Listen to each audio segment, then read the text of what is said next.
E o que é necessário uma pessoa que vamos dizer, trabalha numa empresa dessa, trabalha numa empresa que está querendo implementar, que ela percebeu que vai implementar o Power BI, que tem a oportunidade de crescer com o Power BI.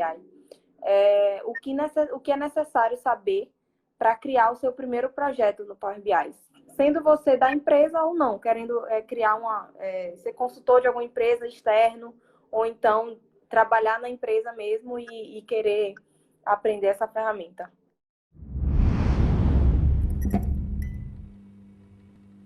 Pronto. Separando agora em conhecimento técnico e não técnico.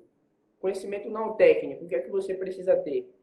Uma pessoa para te orientar. E nesse caso aqui, o Papito. Eu seguir o Mamba Treinamentos, acompanhar os nossos posts, ter um mentor te orientando, fazendo com que você poupe tempo, fazendo com que você seja mais objetivo com relação às coisas que você vai aprender, tá? Você ter um mentor para aprender algo é excelente, a melhor maneira de você aprender alguma coisa. Hoje em dia, se você for colocar no Google, aparece 1 milhão de conteúdo de Power BI, mas é conteúdo tudo solto, tá? E aí, o que é que você precisa para poder fazer um projeto? O que é que você precisa para entregar um relatório? Você vai ficar montando quebra-cabeça? A gente falou que inicialmente, tempo é dinheiro. Então, quanto mais você economizar tempo, melhor para você. E você ter um mentor vai fazer justamente isso, vai fazer você poupar tempo e dinheiro, tá? Você seguir uma pessoa, a pessoa fala, ó, o método é esse, segue, um método testado e comprovado, vai te ajudar, beleza? Isso falando em conhecimento não técnico, você tem uma pessoa te orientando. Falando em conhecimento técnico, o que é bom você saber para você conseguir fazer um bom projeto logo de início dentro da empresa? Eu não acho que é nem conhecimento inerente ao Power BI, é mais mindset, é mais como você pensa.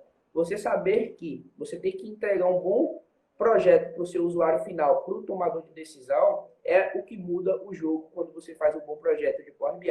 Muita gente cria o dashboard, cria um projeto pensando que o projeto é para ele, aí coloca um monte de recurso que o usuário final não quer, coloca cores que o usuário final não gosta, coloca gráficos que não entregam a visualização que o usuário final pediu. Então, você ter na sua cabeça que você tem que fazer um projeto para ajudar no processo de tomada de decisão é começar com o pé direito.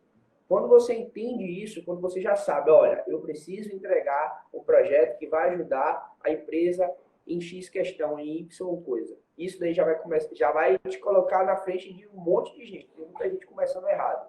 Feito isso, você aprender Power Query, você aprender a relacionar suas tabelas. Inclusive, ontem a gente fez uma live muito foda no YouTube, dá uma conferida lá.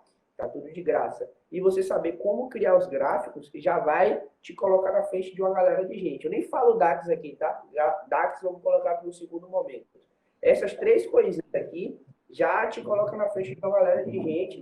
E você já vai conseguir avançar e entregar um projeto legal, simples, útil, efetivo, que vai permitir que você receba elogio, se destaque e fala, poxa, a Isabela, a Joaninha ali fez um projeto legal, vamos investir nela, vamos pagar um curso para ela, vamos dar mais demanda para ela, vamos investir no conhecimento dela. É dessa forma que a gente começa, tá?